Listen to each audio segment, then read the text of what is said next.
छोटे से गांव में टुनटुनी अपने पिता टुन्नू चिड़ा के साथ रहती थी। वो लोग बहुत ही गरीब थे।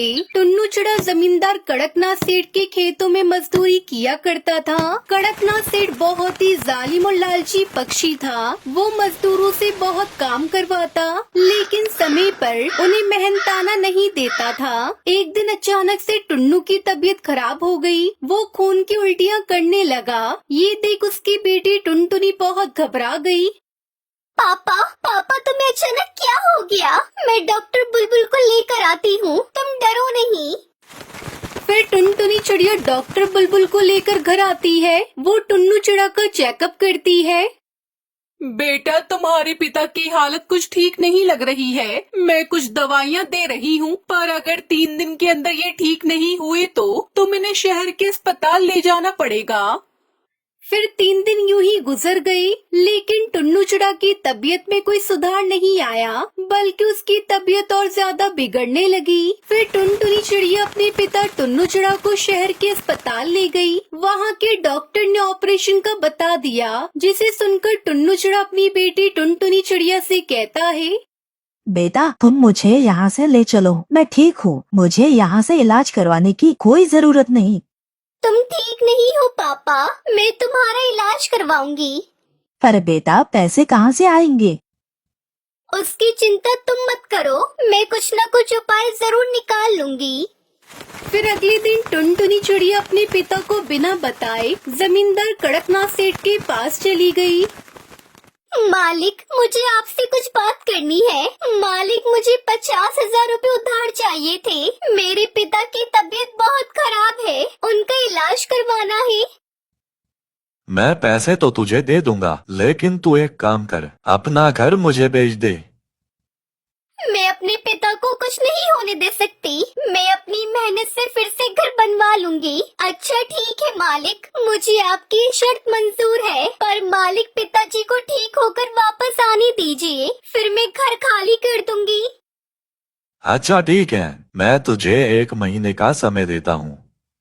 टुनटुनी चिड़िया पैसे लेकर अस्पताल में जमा कर देती है। टुन्नू चिड़ा का ऑपरेशन हो जाता है और कुछ दिनों में वो बिल्कुल ठीक हो जाता है और अपने घर वापस आ जाता है। ऐसे ही 1 महीना पूरा हो गया। कड़कनाथ से टुनटुनी चिड़िया के घर आता है। अरे सेठ जी आप यहाँ? सुन टुनटुनी, तेरी 1 महीने की मोहलत पूरी हो गई है, इसलिए अभी के अभी ये घर खाली करके दफा हो जाओ। पिताजी मुझे माफ कर दो। आपके इलाज के लिए जो पैसे मैंने अस्पताल में दिए थे, वो मुझे घर बेचकर ही मिले थे। मैं आपको नहीं खो सकती थी, इसलिए मैंने सब किया। चलो यहाँ से पिताजी, अब ये घर हमारा नहीं, ये जमींदार कड़कनाथ सेठ का है। हम दोनों जंगल में रह लेंगे। ये कहकर टुनटुनी चिड़िया अपने पिता के साथ जंगल में चली जाती है और पत्तों का घर बनाकर उसमें रहने लगती है। ऐसे ही काफी दिन गुजर जाते हैं। एक दिन टुनटुनी चिड़िया भोजन की तलाश में जंगल में जा रही थी, तभी उसे एक साधु बाबा जख्मी हालत में बेहोश मिलते हैं। वो उन्हें बड़ी मुश्किलों से अपने घर लेकर आती है और अपने पिता से कहती है, पिताजी ये देखिए, ये साधु बाबा मुझे जंगल में जख्मी हालत में मिले। मैंने घर लेकर आ गई। इन्हें इस हालत में छोड़कर आने का मेरा दिल नहीं किया। फिर टुनटुनी और टुन्नू चिड़ा मिलकर साधु बाबा की बहुत सेवा करते हैं। वो उसके जख्मों पर मरहम पट्टी रखते हैं और कुछ दिनों में वो साधु बाबा पूरी तरह ठीक हो जाते हैं। तुम दोनों ने इतने दिनों तक मेरी बहुत सेवा की, इसलिए मैं तुम दोनों को कुछ देना चाहता हूँ। आज से तुम दोनों का दुख दर्द खत्म हो जाएगा। ये पत्तों का घर पैसों का घर बन जाएगा।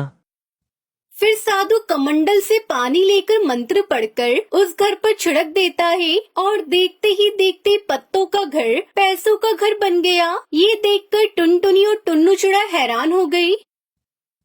पर बाबा जी एक बात है, अगर हमारे इस घर के बारे में गांव के किसी भी पक्षी को पता चल गया तो क्या होगा? वो पक्षी तो पैसों की चोरी करने के लिए आएंगे, तब हम क्या करेंगे? ऐसा कुछ नहीं होगा, ये एक जादुई घर है। तुम दोनों के अलावा अगर कोई दूसरा इस घर को छुएगा तो पत्थर का बन जाएगा। तुम लोग जब चाहो इस पैसों की दीवार से पैसे निकाल कर खर्च कर सकते हो।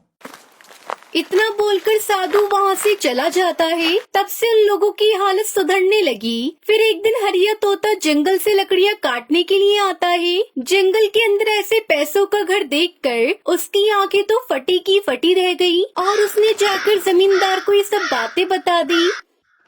मालिक मालिक, आज मैंने जंगल में पैसों का घर देखा है।